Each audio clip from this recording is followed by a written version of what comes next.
கர்த்தர் நல்லவர், கர்த்தர் நல்லவர், கர்த்தர் நல்லவர். 1 சாமுவேல் 19ஆம் அதிகாரம் 20வது வசனம். அப்பொழுது சவுல் தாவீதை கொண்டு வர சேவகரை அனுப்பினான். அவர்கள் தீர்க்கதரிசனம் சொல்லுகிற தீர்க்கதரிசிகளின் கூட்டத்தையும் சாமுவேல் அவர்களின் தலைவனாக நிற்கிறதையும் கண்டார்கள். ஆம், இங்கு சாமுவேல் என்னும் மாபெரும் தேவ மனுஷன் ஒரு தலைவனாக நிற்கிறதாக நாம் வேதத்திலே பார்க்கிறோம். ஆம், சாமுவேல் ஒரு அருமையான தலைவர். இந்த சாமுவேல் என்னும் தீர்க்கதரிசி வாழ்ந்த அதே ஏக காலத்தில் இன்னும் சில தலைவர்களும் அங்கு இருந்ததாக வேதத்திலே பார்க்கலாம். அதிலே குறிப்பிடத்தக்கதான 5 தலைவர்களை குறித்து மாத்திரம் நாம் இன்றைக்கு பார்க்கலாம். முதலாவதாக 1 சாமுவேல் 15ஆம் அதிகாரம் 17வது வசனத்தை வாசித்தால் இஸ்ரவேல் கோத்திரங்களின் தலைவர்கள் இருந்தார்கள் என்று பார்க்கிறோம். அப்படியானால் இஸ்ரவேல் கோத்திர தலைவர்கள் என்றால் என்ன அர்த்தம்? ஆதியாகமம் 49ஆம் அதிகாரம் 16வது வசனம் சொல்லுவது, தன் ஜனத்தை நியாயம் விசாரிப்பவர்கள்தான் இஸ்ரவேல் கோத்திரத்தின் தலைவர்கள். ஆம், இந்த கடைசி காலத்திலே வாழ்கிற தலைவர்களில் அநேகர் ஜனத்தின் நியாயத்தை விசாரிப்பவர்களாக இல்லை.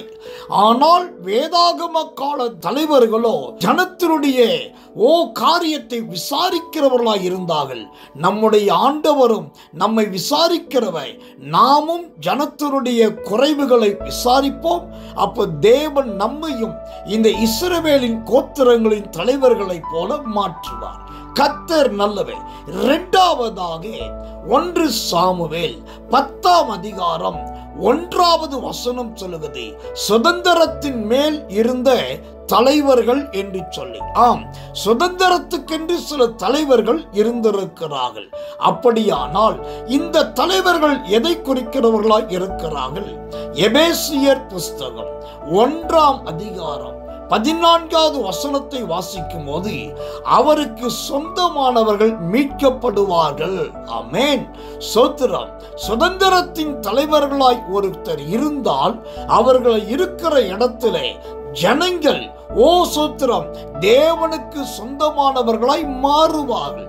இந்த கடைசி நாட்களிலே பெரியவர்களும் மூத்தவர்களும் சிறந்தவர்களும் அதிகாரத்தில் இருக்கிறவர்களும் இப்படி அநேகரை தேவனுக்கு சொந்தமானவர்களாய் மீட்டெடுக்கிற தலைவர்களாய் மாற வேண்டும்.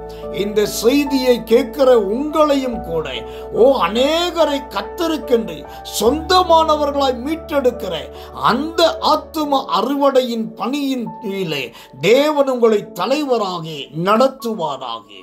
மூன்றாவதாக 1 சாமுவேல் 26ஆம் அதிகாரம் 5வது வசனம் சொல்லுது, படைத்தலைவன் என்கிறதான தலைவன்.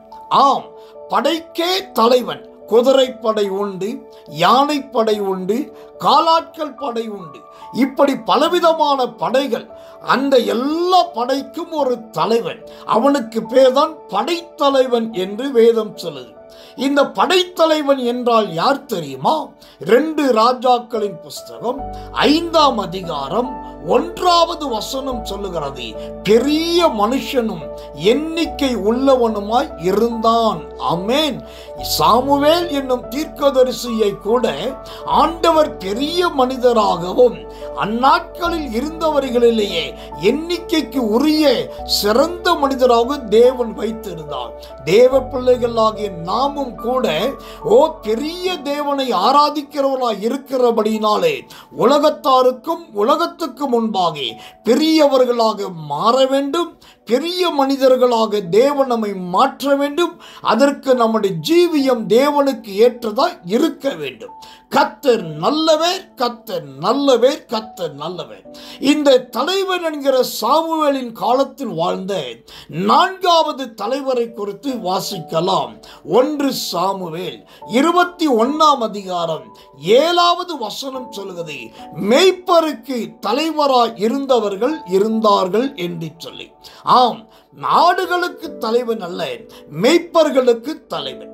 இந்த மெய்ப்பர்களுக்கு தலைவன் என்கிறது யாரை குறிக்கிறது? எரேமியாவின் புஸ்தகம் 3ஆம் அதிகாரம் 15வது வசனம் சொல்லுது, அறிவோடும் புத்தியோடும் மெய்ப்பவர்கள் தான் மெய்ப்பர்களுக்கு தலைவர்கள். இந்த அருமையான ஆவிக்குரிய உலகத்திலே அபிஷேகம் வேண்டும், வல்லமை வேண்டும், வெளிப்பாடு வேண்டும். ஆனா அதோடு கூட அறிவும் வேண்டும், புத்தியும் வேண்டும்.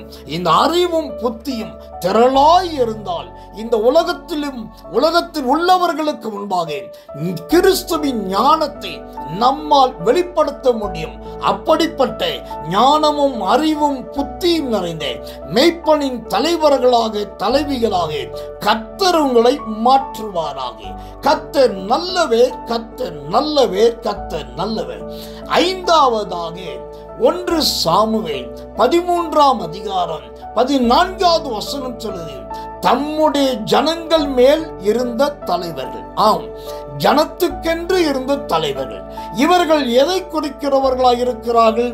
1 சாமுவேல் 15ஆம் அதிகாரம் 1ஆம் வசனம் சொல்லுது, கர்த்தரின் வார்த்தைகளின் சத்தத்தை கேட்பவர்கள், அவர்கள்தான் ஜனங்களின் தலைவர்கள். எனக்கன்பான தேவ பிள்ளைகளே, ஊழியர்களுடைய சத்தத்தை கேட்கிறோம், தொலைக்காட்சி சத்தத்தை கேட்கிறோம், பல சத்தத்தை கேட்கிறோம். ஆனால் கர்த்தரின் சத்தத்தை கேட்கிறவர்களாய் நாம் மாற வேண்டும். காலையும் இரவும் அடிக்கடியும் கர்த்தருடைய சத்தத்தை கேட்டால் அவருடைய மந்தையின் சிறந்த மெய்ப்பனாக தேவன் நம்மை மாற்றுவார். இந்த சாமுவேல் தீர்க்கதரிசிகளின் தலைவராய் இருந்தார். அங்கு இருந்த இந்த 5 வித தலைவர்களை விட சாமுவேல் என்னும் தலைவன் வேதாகமத்தில் இடம்பெற்ற சிறந்த தலைவன். அவன் தீர்க்கதரிசிகளின் தலைவன், தேவனுடைய வார்த்தையை சொல்லுகிறவர்களின் தலைவன், அநேகரை கர்த்தருடைய வார்த்தையை சொல்ல உருவாக்குகிற தலைவன். உங்களையும் என்னையும் ஆண்டவர் இந்த சாமுவேல் என்னும் அற்புதமான தலைவனைப் போல நம்மையும் மாற்றட்டும். நாமும் கர்த்தருக்கென்று ஒரு தீர்க்கதரிசிகளின் கூட்டத்தை உருவாக்குவோம். தீர்க்க தரிசனங்களை தேசமெங்கும் சொல்ல வைப்போம். கர்த்தருடைய வார்த்தை நடக்கட்டும். ஒரு நாள் வரும்போது ஆண்டவரே நமக்கு தலைவராய் வந்து இறங்குவாராக. கர்த்தர் நல்லவே. ஆமென், ஆமென், ஆமென்.